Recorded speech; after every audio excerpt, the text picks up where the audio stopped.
pihak perguruan tinggi itu untuk bisa melakukan proses baik bridging maupun linking yang kemudian bisa menjadi satu bagian dalam upaya untuk mendorong supaya masyarakat juga bertumbuh. Tentang upaya-upaya bagaimana sebenarnya tatanan atau tata kelola tentang politik baik secara perundangan, bicara tentang sosiolegalnya, tidak hanya aspek yuridis normatifnya gitu, tapi bicara juga sosiolegalnya, itu kemudian bisa memberikan satu arah, satu alur untuk kemudian ini loh sebetulnya yang pas, demokrasi yang pas di Indonesia itu kayak apa sih sebetulnya. Nah, jika kita rawat dengan baik, karena institusi ini adalah rumah bersama kita, karena saya punya slogan rumah kita istilahnya, visip rumah kita, jadi rumah bersama itu ayo kita rawat. Ya, kalau desain-desain bisa berlangsung dari aspek pengabdian, kemudian juga dilakukan riset gitu ya, maka nanti sebetulnya luaran-luaran itu akan tumbuh dengan sendirinya.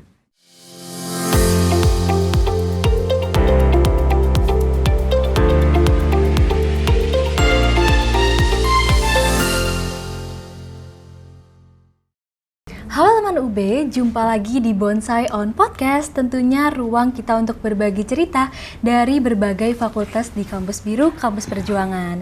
Bersama saya, Winci Salsabila, di episode kali ini kita akan berbincang dengan salah satu fakultas yang menjadi jantung kehidupan intelektual, tempat lahirnya para pemikir kritis, komunikator hebat, dan juga pemimpin masa depan bangsa, yakni tak lain dan tak bukan Fakultas Ilmu Sosial dan Ilmu Politik Universitas Brawijaya. Dan beruntung sekali teman UB kita hari ini karena telah hadir bersama kami Dekan Fakultas Ilmu Sosial dan Ilmu Politik Dr. Ahmad Imron Rozuli, SEMSI, yang akan berbagi tentang arah pengembangan FISIP UB ke depannya. Selamat datang Pak Dekan. Selamat datang, terima kasih. Selamat juga untuk semuanya. Ini saya kira acaranya bagus ini. Gimana kabarnya Pak? Ya, alhamdulillah baik-baik. Hari ini meskipun cuacanya agak mendung, menjelang hujan gitu ya, tapi hati kita insya Allah terang benderang. Sudah sangat siap ya Bapak ya untuk sharing ke teman UB nih terkait FISIP ke depannya. Insya Allah. Okay. Tuh. Nah, teman UB, pepatah mengatakan tak kenal maka tak sayang. Jadi sebelum kita masuk lebih jauh ke strategi besar fakultas, kami ingin mengawali obrolan ini dengan mengenal lebih dekat sosok di balik FISIP UB. Karena rasanya selalu menarik ya teman UB mendengar perjalanan seorang pemimpin. Kira-kira apa yang membentuk beliau hingga berada di posisi sekarang. Pak Imron, mungkin biar teman UB lebih kenal nih dengan Pak Imron, bisa diceritakan sedikit tentang Pak Imron, kira-kira perjalanan akademik serta pengalaman Bapak hingga dipercaya memimpin FISIP UB. Iya, saya mungkin orang mengenal lebih banyak pakai udeng gitu ya, dan mungkin udeng itu dari Bali. Nah, saya juga asli Bali sebetulnya, tapi ada tambahannya gitu ya, Tar gitu ya. Jadi dari Bali Tar, dan saya masa kecil saya memang di sana, Mbak. Hidup di wilayah pedesaan gitu ya. Terus kemudian ketika saya masuk ke Malang itu kurang lebih tahun 95 saya kuliah di Fakultas Ekonomi. Nah saat itu kemudian saya menjadi ketua senat gitu ya, ketua senat mahasiswa di Fakultas Ekonomi, dan aktivitas kami banyak juga dibesarkan oleh organisasi ekstra, mahasiswa ekstra gitu ya, atau sekarang disingkat OMEK gitu. Nah di HMI itu saya juga menjadi bagian yang kemudian ikut tumbuh, terus kemudian jadi ketua senat, dan disitulah saya belajar bagaimana sebetulnya titik awal mengelola sebuah organisasi. Nah kemudian dari perjalanan saya melanjutkan studi, terus kemudian tahun 2006 awal saya bergabung di PIS Masian waktu itu ya, program ilmu sosial, terus kemudian jadi FISIP yang sekarang itu. Artinya saya kira perjalanan itu memang banyak memberikan hal-hal yang kemudian bisa menjadi pengalaman-pengalaman hidup yang mana kemudian menempa diri saya sendiri, dan saya tidak pernah berniat menjadi apapun gitu ya. Saya kira ini adalah sudah jalan apa yang diberikan oleh Allah Subhanahu wa Ta'ala, dan amanah itulah yang sebetulnya harus kita emban dengan baik. Di sisi yang lain, bagaimana kemudian kita juga memberikan kontribusi terbaik gitu kan, sehingga dalam perjalanan saya itu ya alhamdulillah kok saya jadi dosen itu aja sebetulnya sudah merasa seneng gitu ya. Nggak usah lah jadi pimpinan apapun di fakultas atau di universitas. Tapi perjalanan waktu ternyata saya dituntut untuk mau. Tapi yang paling penting kata kuncinya adalah jangan pernah menolak tugas. Ya, kami dari mulai saya masuk di FISIP, saya ditugaskan jadi sekretaris GJM awal tahun 2008. Kita belum tahu apa-apa tentang gugus jaminan mutu.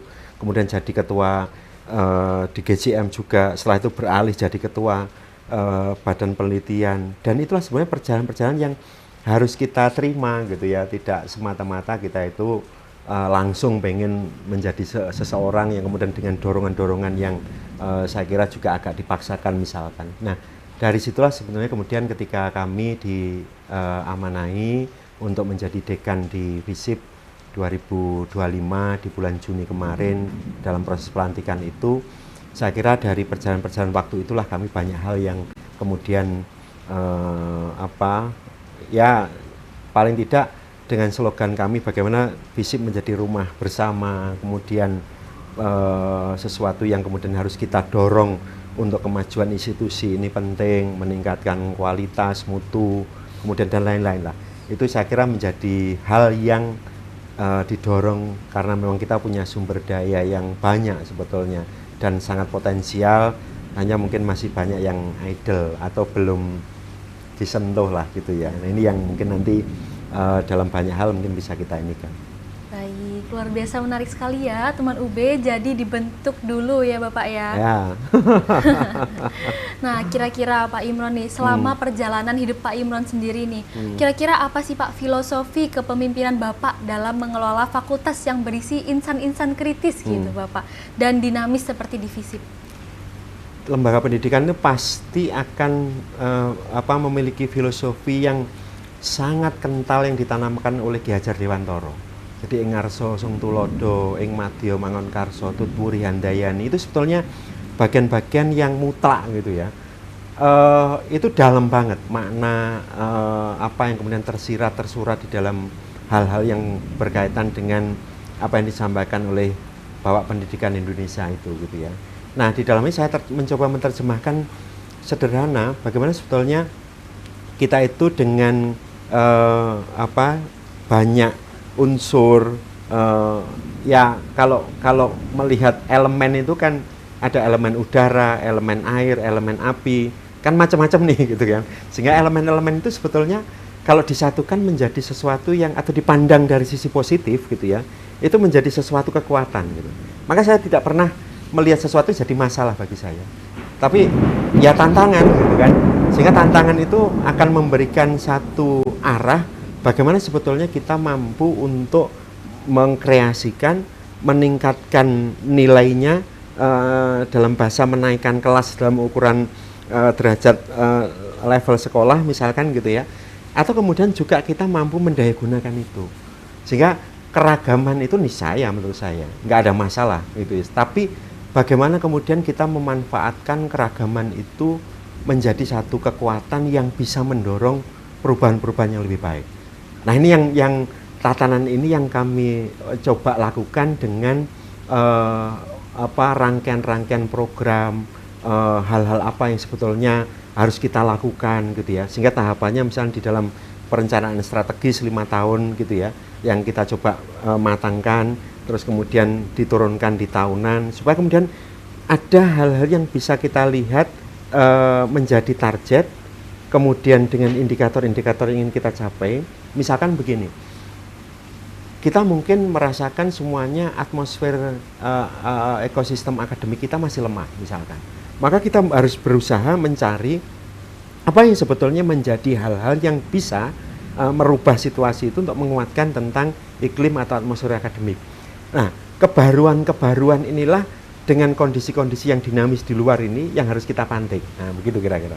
Wah, baik.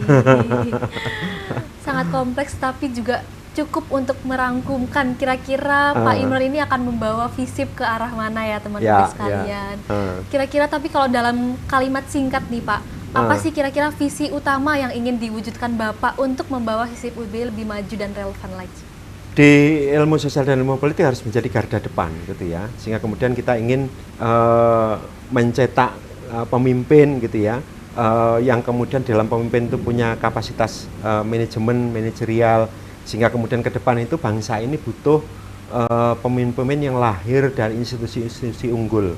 Nah, oleh karena itu kita ingin menjadi satu pusat keunggulan itu, sehingga kemudian pemimpin yang memiliki karakter gitu kira-kira. Jadi tidak hanya cerdas, tidak hanya pintar gitu, tapi bagaimana kemudian pemimpin yang bisa tahu gitu ya, peka terhadap apa kondisi-kondisi yang ada di sekitarnya, mau berbaur, bukan kemudian menjadi elitis yang seolah-olah berada pada posisi tertentu terus tidak bisa masuk ke grassroots misalkan begitu, tidak. Tapi bagaimana kemudian kita mendorong supaya FISIP ini kan selain menjadi institusi yang unggul, memiliki reputasi, tapi kemudian juga mampu mendarmakan aktivitasnya, lulusannya ataupun kemudian juga ekosistemnya itu menjadi kandidat-kandidat yang kemudian akan menyebar di seluruh permukaan bumi, istilahnya begitu ya. Sehingga tidak hanya bicara Indonesia tentunya gitu ya. Tapi bagaimana kita bisa menyebarkan benih-benih ini dengan kebaikan-kebaikan yang harus kita tanamkan, dengan hal yang tentu karakter-karakter yang ingin kita dorong gitu ya. Itu saya kira menjadi tugas bersama gitu kan.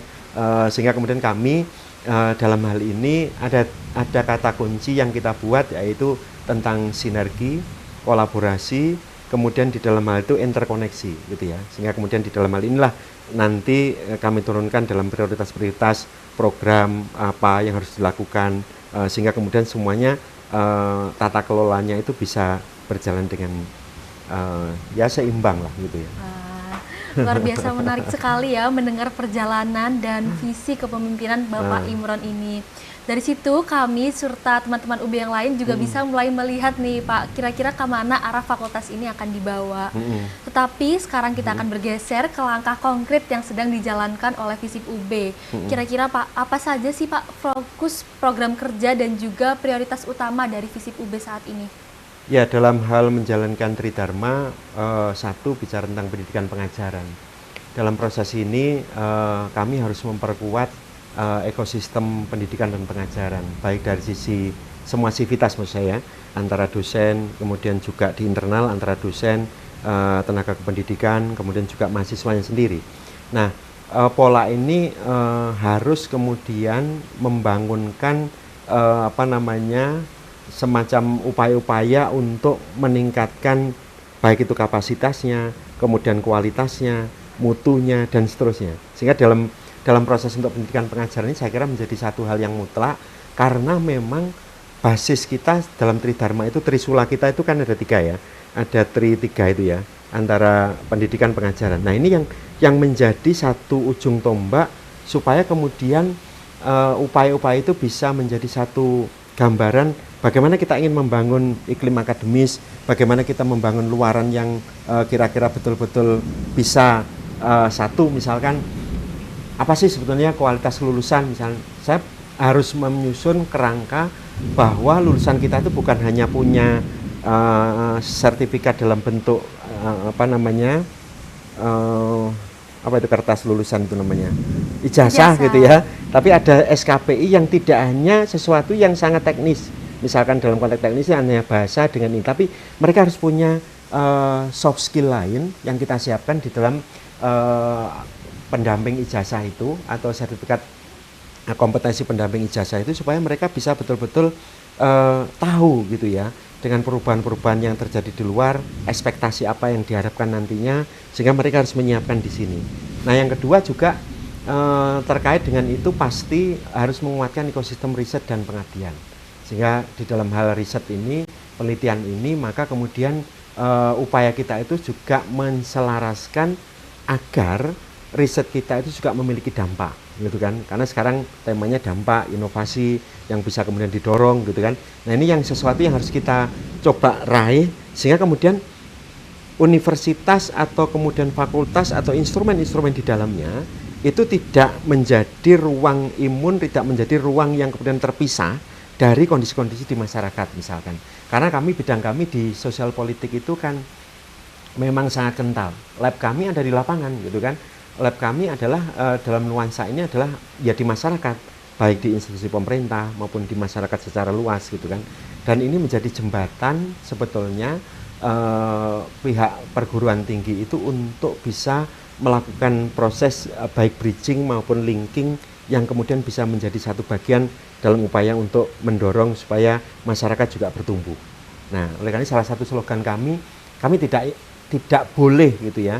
Saya kira sama di semua universitas, bahkan atau khususnya di UB yang kami dengungkan bahwa di UB itu tidak boleh ada mahasiswa yang kemudian hanya karena misalkan tidak bisa membayar UKT dan IP terus kemudian tidak kuliah gitu ya. Maka di kami pun juga begitu. Dari dulu saya ketika jadi wakil dekan kami tekankan begitu supaya kemudian mencerdaskan kehidupan bangsa itu adalah tugas semua, dan kami adalah aparat-aparat yang ditugaskan gitu ya dalam rangka untuk mensaranai supaya kemudian masyarakat atau peserta-peserta didik kita itu menjadi cerdas gitu loh. Kalau mereka melebihi kita, kami sangat bersyukur gitu kan. Mereka lebih cerdas dari kami, tentu itu malah justru jadi sesuatu yang sangat ini bagi kami gitu kan. Nah, itu yang kira-kira perangkaan secara umum, Mbak. Bagaimana sebetulnya kita ingin membawa menahkodai FISIP ini, karena ibarat sebuah kapal ini, mungkin kalau UNIF ini adalah kapal induk gitu ya, FISIP ini ya semacam fregat lah gitu ya. Jadi dia harus lebih cepat bergerak gitu kan, supaya kemudian bisa lebih matang apa yang ingin dicapai ke depannya. Wah, luar biasa menarik teman-teman ya. Tetapi Pak, teknologi yang begitu cepat pertumbuhannya itu kan tidak bisa kita hindari juga ya Bapak ya. Jadi bagaimana FISIP UB beradaptasi dengan dinamika sosial politik dan perkembangan teknologi yang begitu cepat di masa kini? Kalau situasi apa yang menjadi itu bisa merupakan suatu peluang gitu ya, juga tantangan saya kira gitu ya dari eksternalitas. Sehingga di dalam hal ini maksudnya adalah saat kemudian kita misalkan hari ini kita mungkin kembali kepada psikologi sosial. Di kami kan ada prodi psikologi gitu ya. Teman-teman psikologi juga mengkaji, termasuk di sosiologi misalnya mengkaji atau komunikasi, itu mengkaji tentang kenapa sih masyarakat sekarang misalkan lebih cenderung senang gitu ya dengan hal-hal yang berkaitan ketika itu luapannya emosional kemudian ini. Maka salah satu yang contoh, kami kerjasama dengan Deutsche Welle kemarin itu, bagaimana untuk mengkaji berita-berita, mencari presisinya berita ini, sumber-sumbernya, apa yang disebut dengan mengkaji faktanya gitu ya, sehingga kemudian menemukan gitu, apakah ini benar salah. Misalnya dengan perkembangan artificial intelligence, AI itu kan dengan mudahnya misalnya dengan kondisi-kondisi perkembangan teknologi yang tidak bisa kita tolak gitu ya, dalam bentuk audio visual dan lain-lain. Nah, teman-teman harus punya bekal itu gitu loh. Termasuk kemudian juga di dalam hal ini bagaimana kemudian kita mendorong perkembangan teknologi itu untuk mendorong juga ilmu atau pengetahuan-pengetahuan yang harus kita jalankan. Kita tidak bisa menolak kehadiran teknologi, maka kita tinggal beradaptasi. Nah, adaptasi inilah yang kemudian harus didorong. Misalnya pengembangan ilmu sosial, bagaimana mendorong rekayasa sosial di masyarakat misalkan. Saya kira peran teknologi penting gitu. Tapi kemudian harus dipahami bahwa dalam konteks revolusi 4.0, 5.0 sekarang gitu ya, nanti kemungkinan besar itu sebetulnya manusianya kembali istilahnya. Jadi kalau selama ini 4.0 lebih kepada digitalisasi, proses yang kemudian agak menghilangkan sisi human gitu ya. Tapi nantinya di 5.0 itu kemudian akan kembali. Nah, tentu disinilah sebenarnya dinamika dalam perspektif aspek sosial gitu ya, dalam pengembangan ilmu sosial yang ini terus kita dorong. Misalkan lab kami tumbuhkan, misalnya ada lab data, social data analysis gitu ya, sehingga harapan kami nanti lab ini juga jadi referensi, alat referensi yang bisa digunakan baik untuk penelitian, riset, atau kemudian juga untuk hal-hal yang berkaitan dengan pengembangan terkait. Kami kerjasama rancangan psikologi dengan teknik elektro misalkan, merancang misalkan bagaimana mengadopsi virtual assistant untuk berkaitan dengan mental health, kesehatan mental. Jadi nanti teman-teman atau peserta yang sedang mengalami kondisi masalah mental, dia berhadapan dengan VA, virtual assistant ini.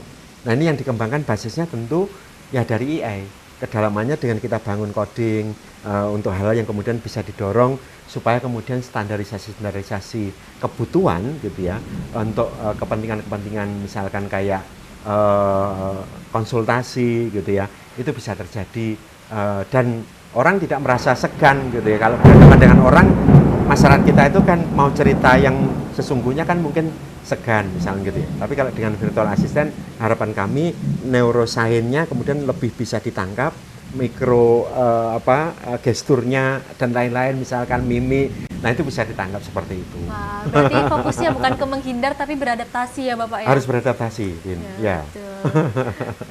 Oke, nah tadi kita sudah bahas soal arah besar fakultas dan tentu saja salah satu nyawa FISIP pastinya adalah riset serta kontribusi akademiknya bagi masyarakat ya Bapak ya.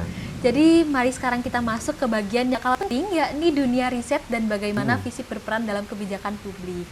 Nah, FISIP sendiri ini kan dikenal aktif dalam kajian sosial dan politiknya ya Bapak ya. Mungkin bisa diceritakan riset unggulan yang saat ini telah dikembangkan oleh FISIP. Ya, kami dalam hal upaya tadi, salah satunya sedang merancang ada namanya Badan Inovasi dan Transformasi Sosial.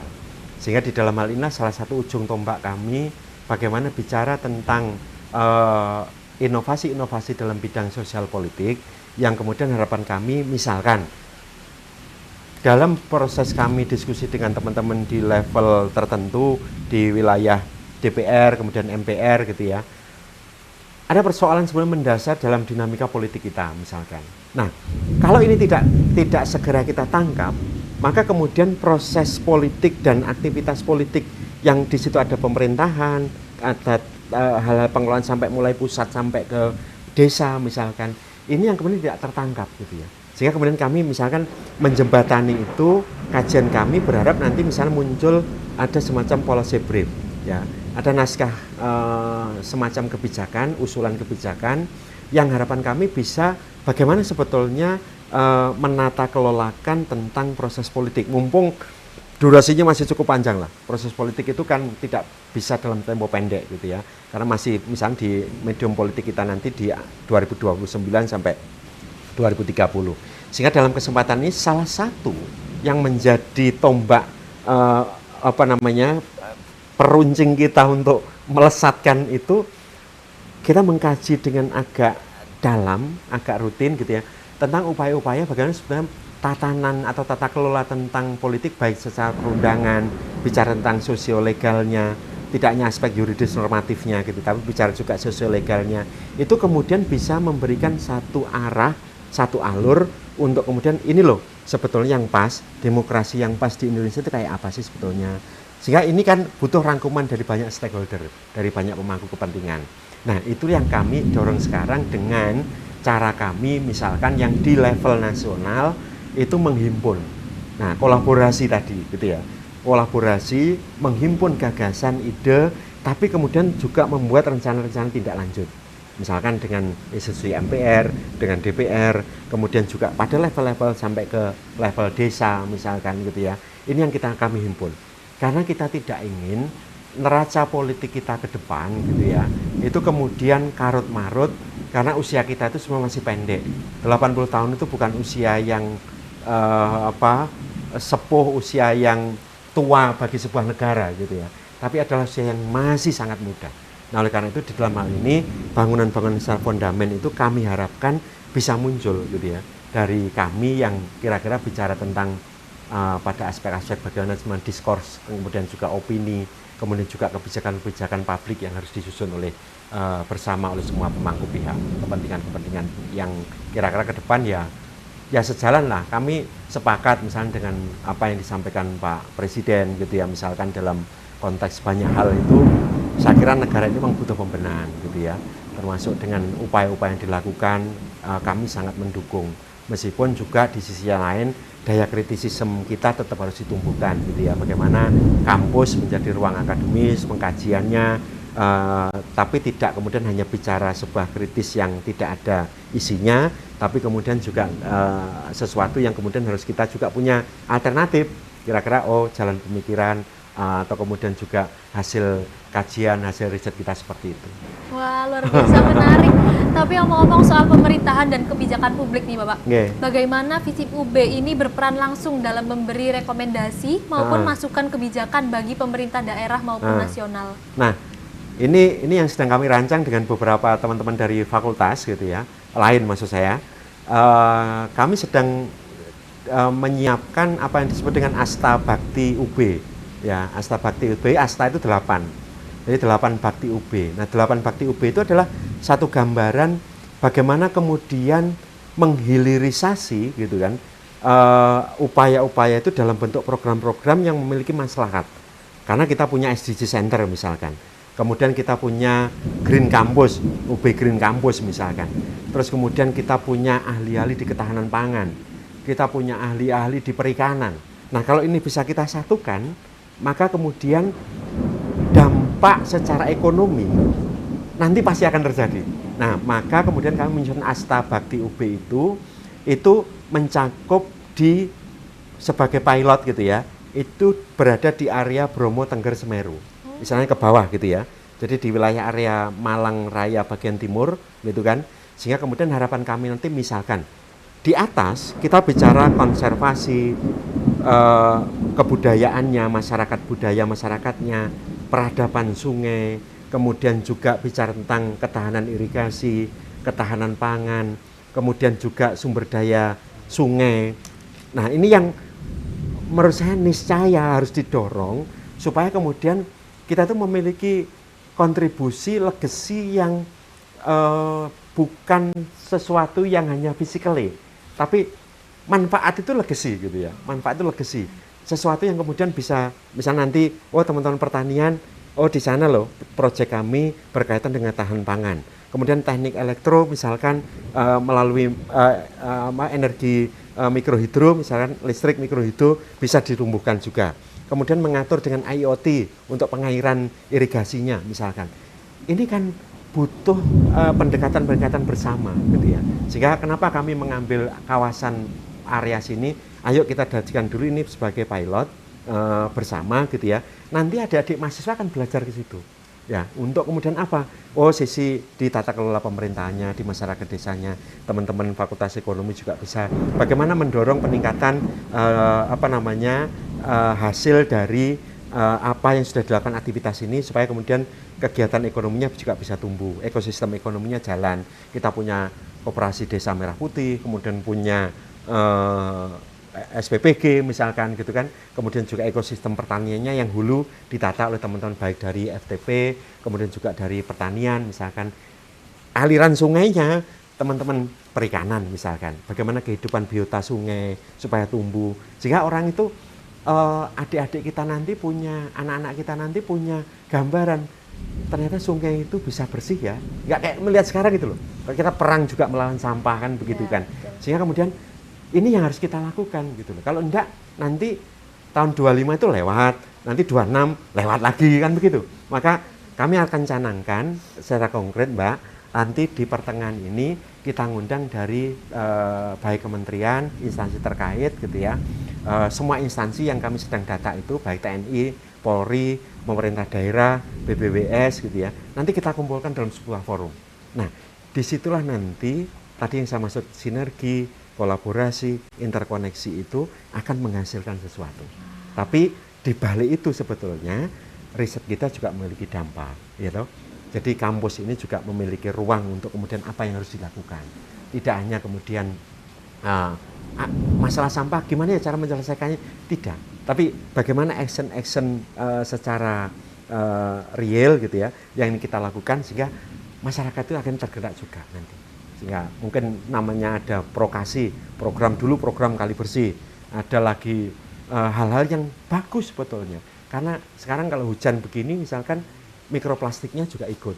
Karena dampak dari ini ternyata kan naik ke udara, terus turun dan banyak hal partikel-partikel mikroplastik yang kemudian juga menjadi permasalahan di lingkungan kita. Berarti juga mempersiapkan ladang bagi mahasiswa dan juga fakultas lain ya Bapak untuk belajar lagi. Nah, itu yang paling penting. Jadi saya itu kadang-kadang ngeri juga, ini buat semuanya saya kira ya. Pada saat wisuda itu kayaknya kegembiraan gitu kan. Tapi kan besoknya gimana ya kira-kira? Nah gitu loh. Artinya teman-teman harus belajar. Ada socio entrepreneur, ada bisnis entrepreneur, ada hal-hal yang punya sesuatu di lapangan ternyata juga bisa ditarik sebagai hal-hal yang memberikan akses atau dampak ekonomi. Ataupun juga kemudian teman-teman juga bisa banyak belajar di masyarakat, menjejaring aktivitas mereka, terus kemudian mereka juga terlibat akhirnya, begitu kan? Kita KKN itu jangan hanya semata-mata kita membuat program di situ, tapi kemudian nilai manfaat, nilai hasilnya bisa nggak kira-kira kita juga kemudian daya gunakan untuk kepentingan bersama. Sehingga kalimat kuncinya adalah adik-adik harus memiliki satu agenda, harus memiliki semangat agar gitu ya, dalam proses nanti Anda menjadi mahasiswa itu sebetulnya bukan dikatakan sebagai disguise unemployment atau pengangguran tidak kentara gitu ya. Tapi Anda harus produktif. Nah, kata kunci produktif itu saya kira tentu butuh kreativitas, butuh inovasi gitu kan. Sehingga kemudian bisa menjadi satu hal yang harus terus ditumbuhkan. Nanti saat Anda sudah lulus itu sebetulnya Anda itu siap gitu loh. Siap bertempur lah gitu ya, punya amunisi, atau kemudian Anda mau wirausaha, mau bekerja juga di tempat yang kira-kira memang menjanjikan nilai-nilai tertentu, ya silahkan gitu ya. Tapi Anda betul-betul siap. Wah, luar biasa menarik, seru ya teman UB melihat bagaimana riset-riset FISIP ini ternyata punya peran nyata di lapangan. Nah, selain riset, FISIP ini kan juga dikenal sebagai tempat lahirnya para calon pemimpin muda, ya Bapak ya. Bagaimana Bapak FISIP UB menanamkan semangat kepemimpinan, integritas, dan juga tanggung jawab sosial pada mahasiswa? Sebagaimana kita masuk di UB itu kan kampus perjuangan. Maka FISIP juga punya jargon ya. Jadi FISIP tangguh satu perjuangan. Nah, itu yang kita turunkan, kita tanamkan melalui media-media baik di kemahasiswaan, kemudian juga di teman-teman pembelajaran gitu ya. Termasuk ruang-ruang publik kita di FISIP itu kita harapkan kita desain menjadi arena-arena diskusi yang lebih banyak bicara tentang upaya-upaya untuk meningkatkan ya derajat ini yang nantinya baik di lingkungan FISIP-nya maupun secara lebih luas. Nah, kenapa saya juga sampaikan tadi di awal kita ingin mencetak pemimpin gitu kan? Karena mahasiswa itu adalah garda menengah, garda middle class, kelas menengah yang dia menjadi penghubung antara atas dan bawah. Jadi kelas menengah itu kan ke atas dia bisa, ke bawah dia bisa gitu kira-kira. Nah, ketika dia berproses menjadi mahasiswa, maka mahasiswa itu sebetulnya masuk dalam kawah Candra di Muka untuk bisa memberikan banyak hal atau kemudian bisa beraktualisasi dalam banyak hal. Ya, saya dulu misalkan menjadi sekretaris jenderal di Ikatan Senat Mahasiswa Ekonomi Indonesia. Jadi dari Papua sampai hampir sampai Padang itu kami sudah keliling ke teman-teman waktu saya mahasiswa itu ke kampus-kampus gitu ya. Kenapa seperti itu? Ternyata dari situlah berjejaring. Nah, kuatkan kapital sosialnya, jejaringnya terutama gitu ya. Sehingga disinilah sebetulnya menjadi kata kunci saat Anda kemudian masuk di FISIP, maka kemudian Anda harus siap menjadi calon pemimpin. Nah, saat Anda siap menjadi calon pemimpin, maka harus menyiapkan dirinya juga. Apa yang harus disiapkan, apa yang kemudian juga menjadi hal-hal yang perlu gitu ya, aktif di organisasi, baik di intra, organisasi ekstra juga banyak gitu kan, sehingga kemudian silakan. Nah, kami buka ruang itu gitu ya, sehingga proses itu saya kira nanti akan memberikan satu gambaran-gambaran bahwa misalkan teman-teman di FISIP berapa kali menjadi presiden di eksekutif mahasiswa misalnya gitu, itu kan sarana-sarana yang harus didorong untuk mereka juga bisa beraktualisasi gitu ya. Berarti banyak sekali ya Bapak ya ruang bagi mahasiswa FISIP untuk bertumbuh dan berkembang di fakultasnya sendiri. Insya Allah, okay. Ya, tapi ngomong-ngomong soal itu Bapak, apakah fakultas ini memiliki program atau kegiatan khusus untuk meningkatkan literasi politik dan kesadaran demokrasi di kalangan mahasiswa? Ya, ini yang hampir di 4 bulan terakhir kita lakukan upaya-upaya secara lebih kontinu gitu ya. Nanti kami harapkan tiap bulan itu. Tiap bulan ada upaya-upaya misalkan forum, baik bedah buku, aktivitas akademik apa kira-kira, bedah hasil riset, mahasiswa juga kita dorong untuk melakukan riset gitu ya. Kemudian kita expose hasil-hasil risetnya baik pada aspek-aspek yang berkaitan terutama isu-isu tentang politik, isu-isu tentang sosial gitu kan. Yang itu kemudian akan menjadi daya dukung bagaimana upaya-upaya kita mendorong tentang literasi tadi. Jadi memang tidak semata-mata dari aktivitas gitu ya, tapi desain-desain apa yang sebetulnya ke depan dibutuhkan sehingga ada titik temu bagaimana sebetulnya kita mendorong supaya melek tentang politik, bagaimana kondisi politik hari ini, kondisi kedepannya seperti apa, prediksinya, terus kemudian juga permasalahan-permasalahan pada lingkup itu, saya kira itu penting sekali. Karena kalau enggak nanti juggernaut atau jebakan-jebakan itu akan muncul. Jadi proses politik itu tidak 1 tambah 1 jadi 2 gitu ya, tidak hitam dan putih gitu kan, tapi ada area remang-remang dan area gelap istilahnya gitu ya. Sehingga kemudian disinilah kami berharap pemimpin-pemimpin yang lahir dari kami itu adalah orang-orang yang tadi peka, peduli, punya kecerdasan gitu ya.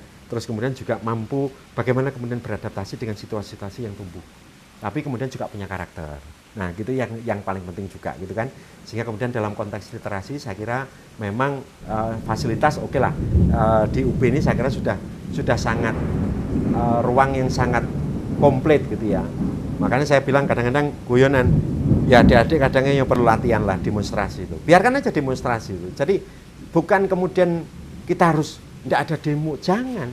Karena itu adalah ruang-ruang proses yang kemudian akan menumbuhkan kedewasaan gitu. Sehingga kalau malah saya ini kan sampaikan ke teman-teman, buat tiap hari demo gitu loh. Ya, artinya ada orasi ilmiah, ada juga orasi bebas gitu kan, berkait dengan isu-isu. Sekarang dengan isu misalkan kita saja dengan kondisi-kondisi negara yang saat ini bencana hidrometeorologi misalkan. Nah, tolonglah kita semua juga ikut bergerak. Maka dari beberapa hari lalu kami sudah menyarankan untuk di PSIK kami untuk menghimpun gitu ya bantuan yang nanti kerjasama dengan Basnas misalkan dan seterusnya. Seperti itu kira-kira Mbak.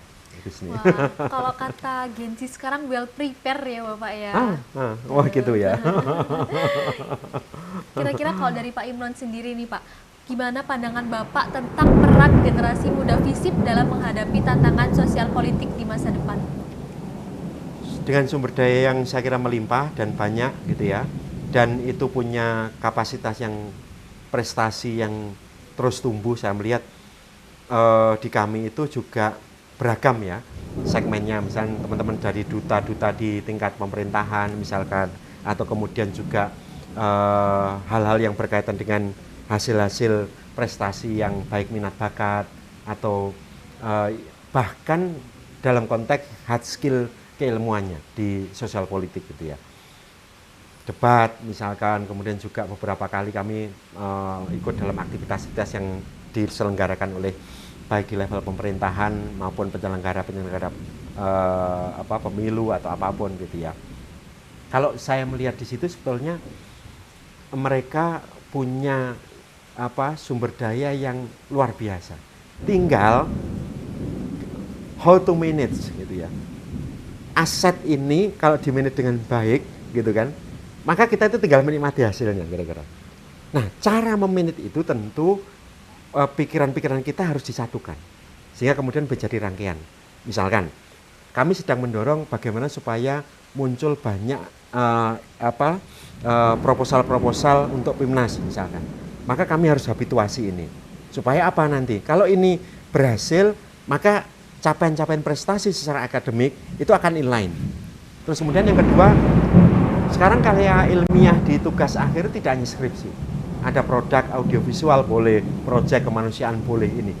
Kami habituasikan. Bagaimana caranya? Kami beri mahasiswa, kita adakan lomba riset. Di riset itu nanti bisa produknya macam-macam. Bisa audiovisual tadi, film dokumenter, kemudian juga proyek kemanusiaan dan lain-lain. Nah, kalau seperti ini tidak dihabituasikan, jangan kita manen. Nah, maka filosofi saya sederhana. Siapa yang menanam, pasti nanti akan panen. Tapi kepastian itu tidak ukuran waktu, gitu ya. Misalkan Anda nanam hari ini nanam sebuah pohon, gitu kan. Yang panen kan bisa juga burung, gitu kan. Yang panen kan bisa juga kelelawar. Ya, tapi itu kan menjadi semacam jariah kita ibaratnya.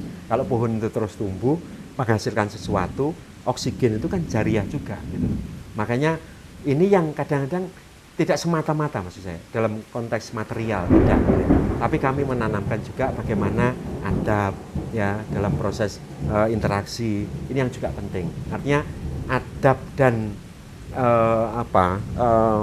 sesuatu yang berkaitan dengan nilai itu di atas pengetahuan menurut saya gitu. Sehingga itu yang paling penting juga, Manis. Luar biasa menarik, banyak banget ya tempat untuk mahasiswa FISIP ini berkembang yang disiapkan oleh fakultas. Namun kalau bicara soal generasi muda, pasti kita nggak bisa lepas dari dunia digital ya Bapak ya. Karena kampus maupun fakultas serta mahasiswa sendiri pun harus menyesuaikan diri. Kira-kira bagaimana Bapak FISIP UB mengintegrasikan teknologi digital dalam pembelajaran dan riset sosial maupun? Ya, secara infrastruktur kami terus melakukan pembenahan, terutama kelas gitu ya. Kelas itu harus berbasis multimedia yang kita harapkan nanti mulai 2026 kita dorong supaya kelas-kelas kita menjadi kelas-kelas yang interaktif istilahnya. Jadi sebenarnya tugas dosen itu bukan selalu menjejali, karena dengan perkembangan teknologi, perkembangan informasi udah luar biasa. 40 kepala dalam sebuah ruang kelas gitu kan, itu pasti lebih dibanding satu kepalanya dosen misalkan.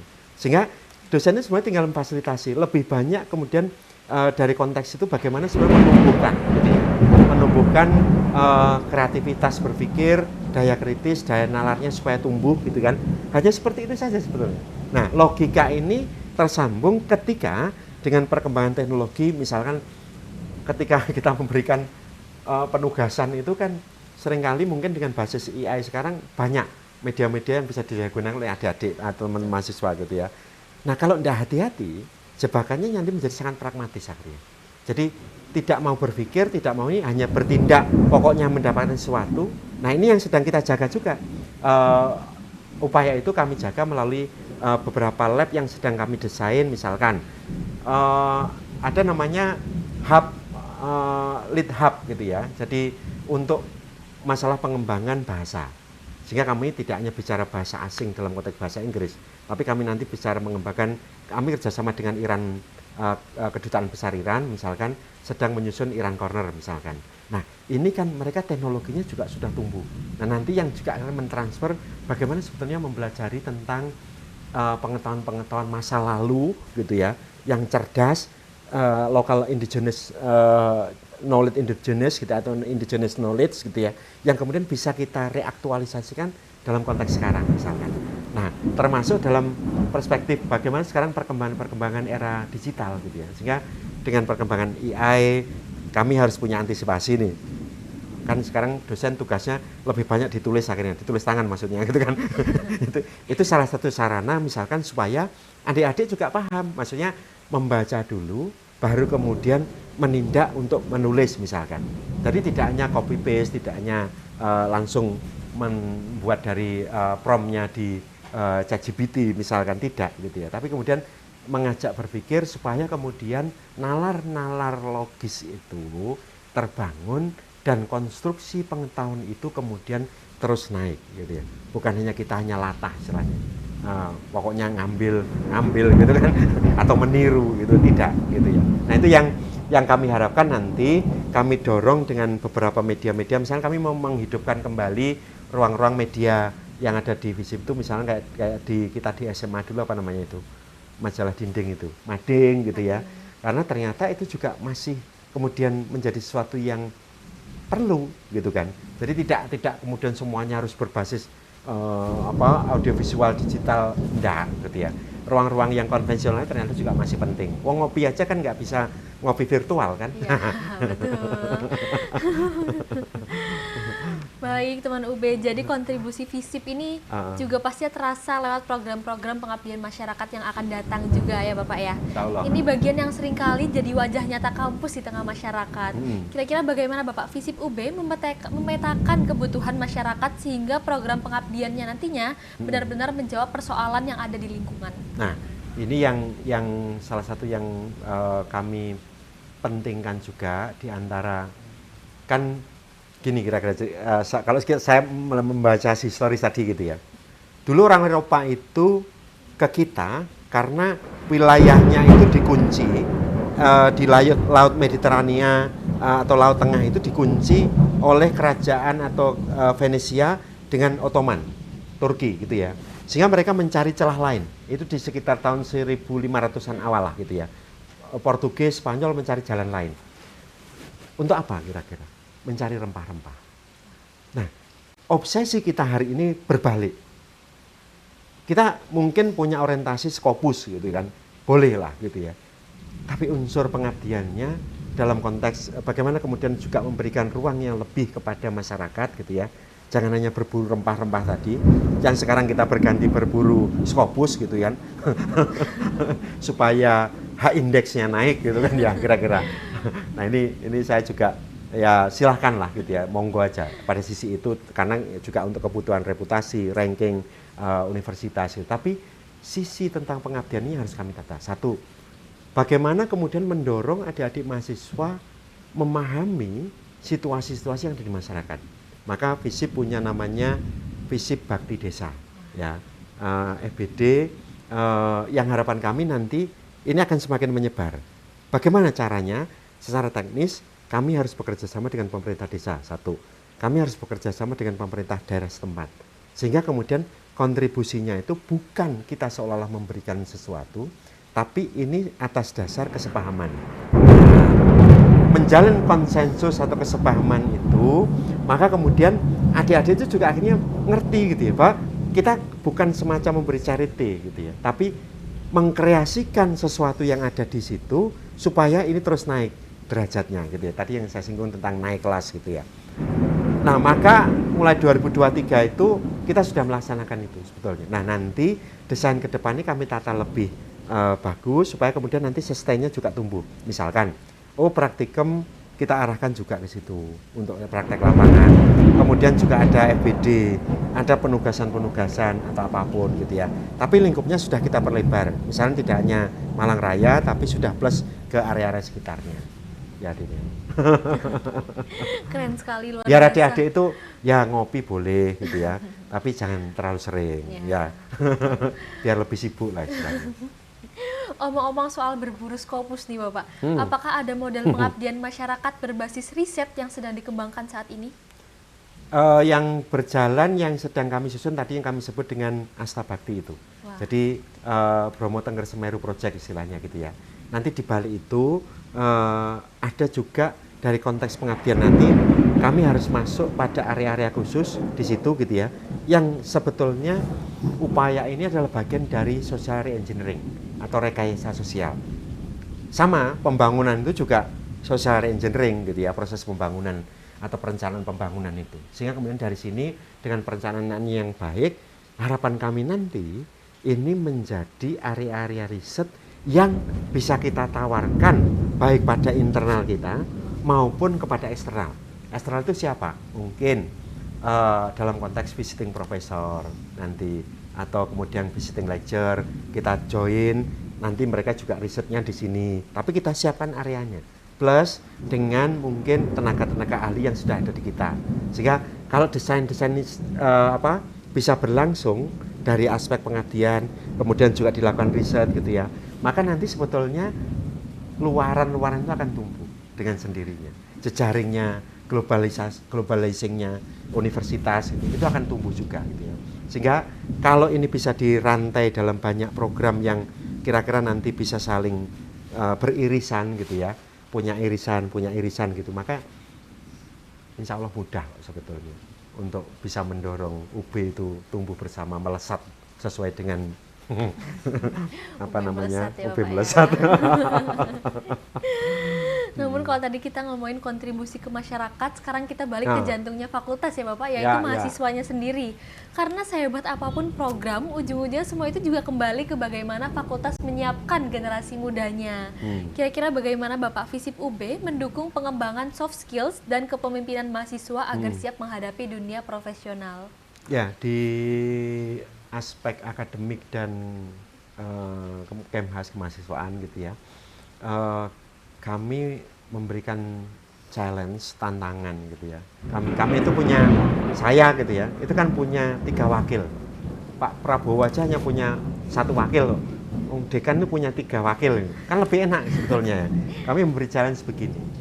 Bagaimana kemahasiswaan bisa mendesain gitu ya, kualitas dari aktivitas baik di lembaga kedaulatan mahasiswa LKM maupun dalam aktivitas yang lain, tidak semata-mata hanya memetik tadi, tapi ada prosesnya gitu ya.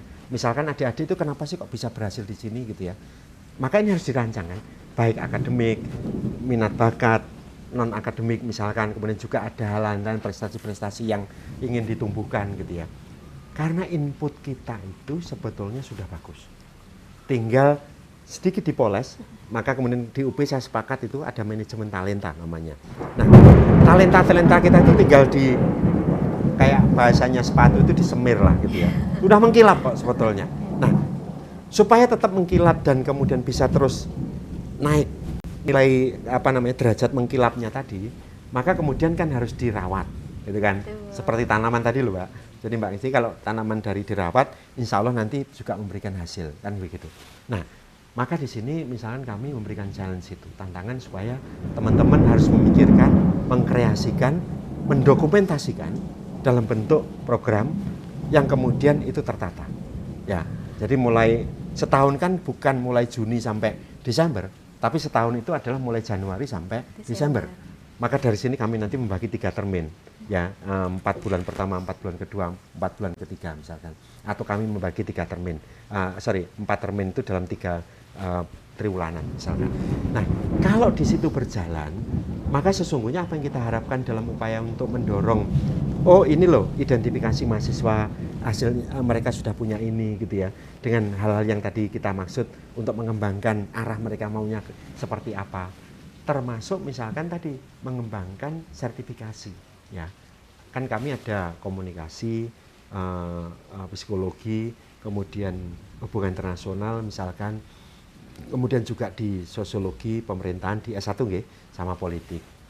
Misal saya ambil di HI, di hubungan internasional itu, teman-teman harus punya keahlian bagaimana kemudian mereka sebagai lobbying misalkan, sebagai pihak-pihak yang diplomat, istilahnya calon-calon diplomat gitu ya. Nah, keahlian-keahlian seperti ini kan harus dibangun dalam proses pembelajaran maupun yang agak ekstra gitu ya. Terus kemudian di komunikasi juga sama gitu ya.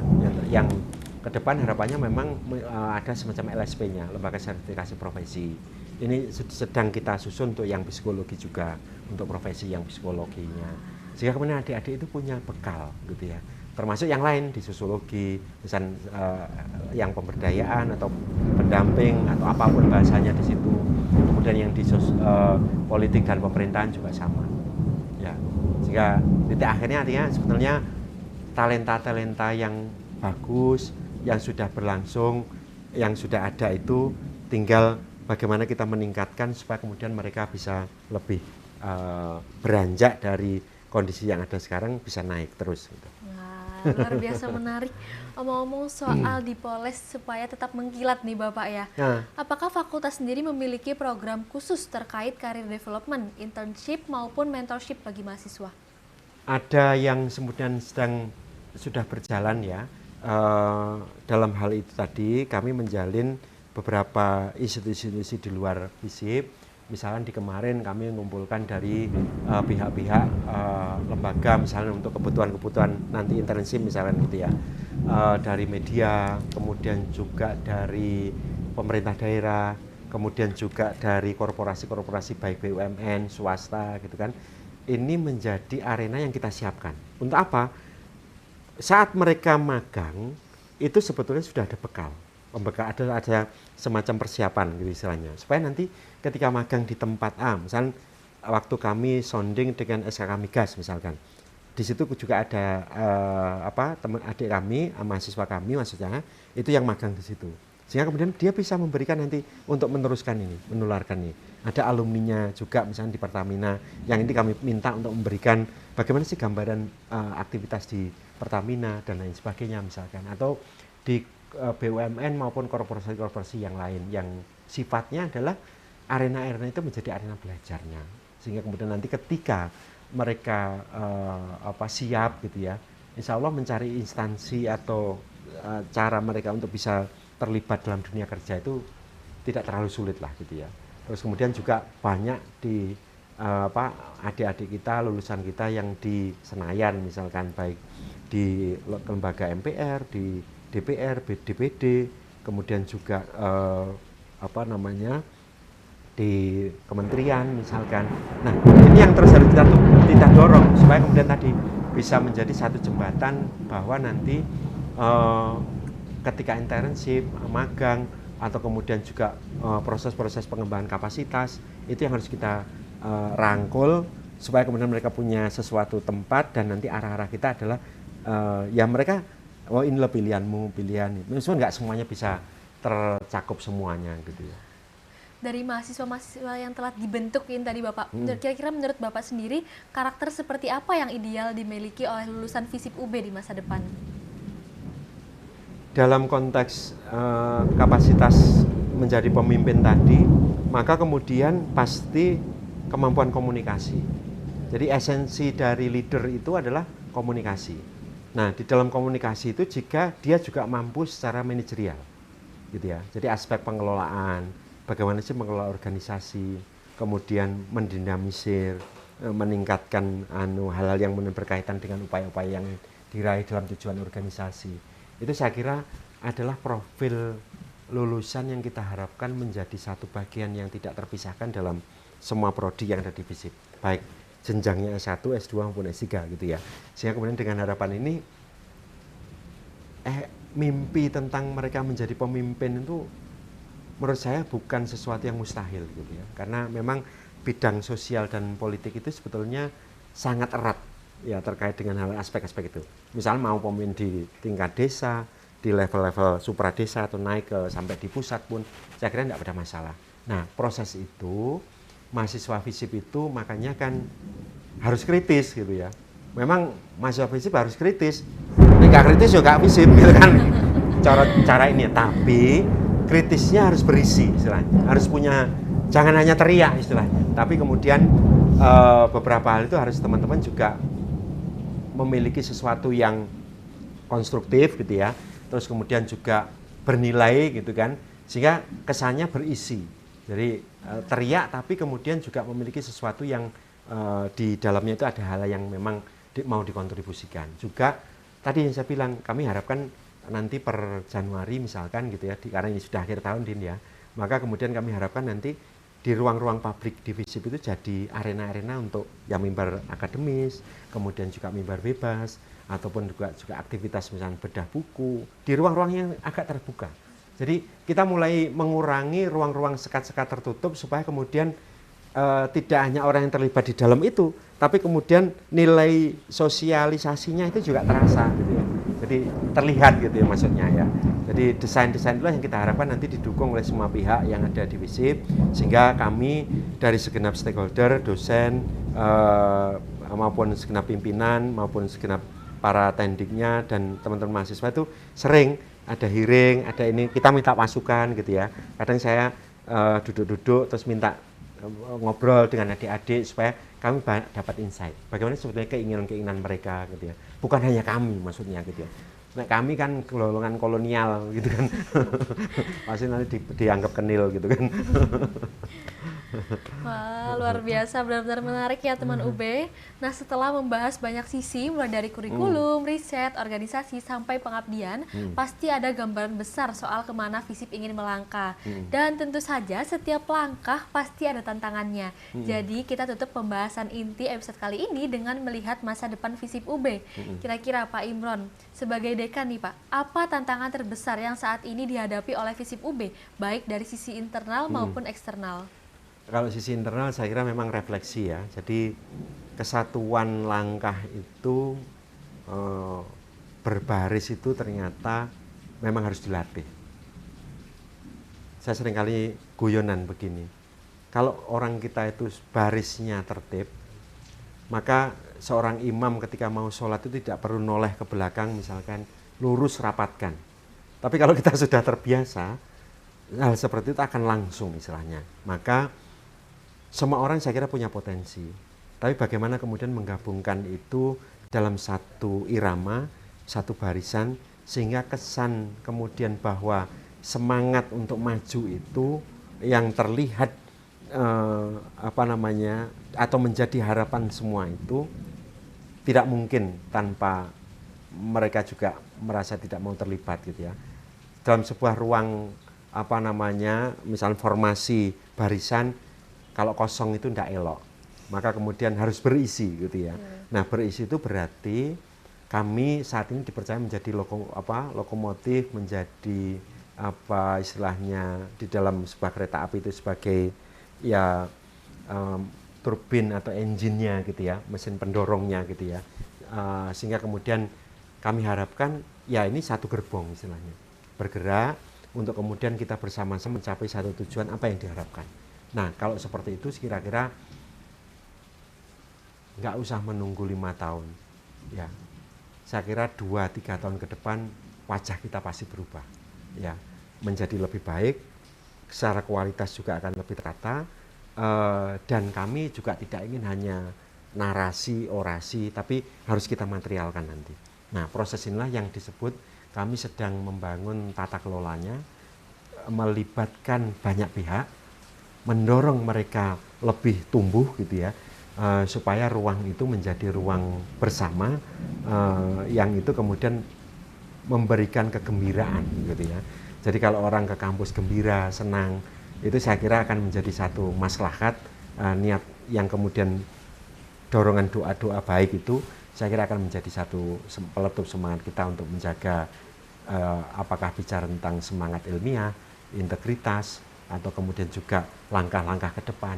Ya tentu semua atas berkat dan dorongan luhur, dan tentu atas berkat rahmat Allah Subhanahu wa taala. Wah, luar biasa. Sebagai penutup nih Pak Imron, pesan apa yang ingin disampaikan kepada seluruh sivitas akademika FISIP UB maupun teman UB? Ya, saya kira memang di dalam hal ini dengan semangat kita ingin tangguh gitu ya. Tangguh itu maka smart ya, atau cerdas, kemudian juga memiliki karakter gitu ya, termasuk kepedulian ya, sehingga kemudian tidak mungkin hanya seorang Imron sebagai dekan yang kemudian bisa sendiri, tidak mungkin. Maka kami berharap nanti instrumen semuanya itu bisa bahu-membahu mendorong bahwa harapan-harapan ke depan itu menjadi satu cerminan apa yang ingin kita capai ke depan itu adalah tujuan bersama, bukan tujuan-tujuan personal, tapi kita ingin nanti perubahan-perubahan itu menjadi satu hal yang nampak, atau kemudian perubahan-perubahan itu menjadi sesuatu yang tumbuh gitu ya, yang seiring dengan sebuah tanaman misalnya tadi yang harus terus naik, nanti pada saatnya pasti akan berbuah ya, jika kita rawat dengan baik, karena institusi ini adalah rumah bersama kita, karena saya punya slogan rumah kita istilahnya, FISIP rumah kita. Jadi rumah bersama itu ayo kita rawat, ayo kita kemudian tumbuhkan gitu ya. Kalau ada apapun itu menjadi satu hal yang bagaimana kemudian kita ingin mendesain supaya perjalanan organisasi ini, perjalanan institusi ini ke depannya bisa terus berlangsung dengan baik dalam rel bersamanya itu. Amin, luar biasa, sangat amat menarik, dan terima kasih banyak Pak Dekan sama-sama atas waktunya dan wawasannya yang sangat inspiratif hari ini, karena saya dan juga teman UB yang lainnya jadi semakin paham bahwa FISIP bukan hanya tempat belajar teori, tapi juga ruang pembentukan karakter ya Bapak ya, dan kepemimpinan sosial bagi generasi muda Indonesia. Untuk teman UB yang mendengarkan, jangan lupa ikuti terus podcast berikutnya, karena kita masih akan berkeliling ke fakultas-fakultas lain di Universitas Brawijaya untuk mengenal lebih dekat program dan juga inovasinya. Sampai jumpa di episode selanjutnya teman UB.